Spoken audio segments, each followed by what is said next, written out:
Juru bicara Presiden Rusia Vladimir Putin mengklaim bahwa Rusia belum memenangkan invasi bukan karena Ukraina.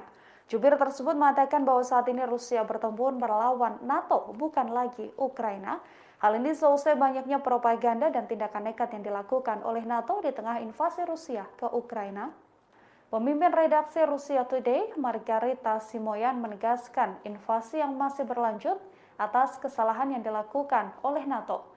Mrs. Simoyan mengatakan bahwa pada invasi hari ke-53, pasukan Rusia melakukan perlawanan sengit dan gagal merebut kota besar di Ukraina secara penuh. Simoyan, sekutu tingkat tinggi Putin, menyalahkan NATO karena mencampuri rencana Rusia untuk menguasai Ukraina. Melalui tayangan televisi, Simoyan pun tegas mengatakan saat ini Rusia berperang melawan NATO, bukan lagi Ukraina. Ia pun mengakui tak bisa langsung menang melawan NATO karena ada banyak hal yang terlebih dahulu harus diurus.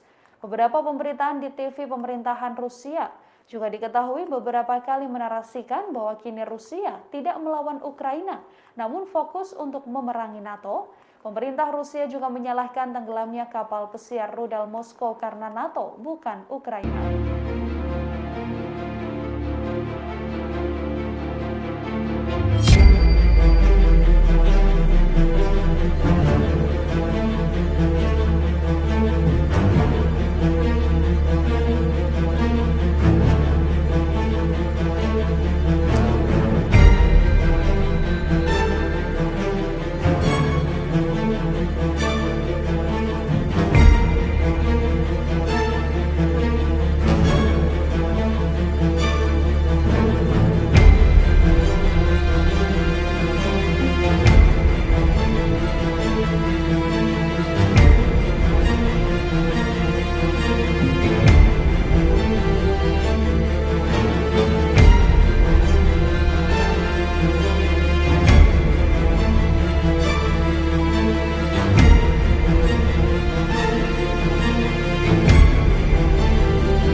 Terima kasih sudah nonton, jangan lupa like, subscribe, dan share ya!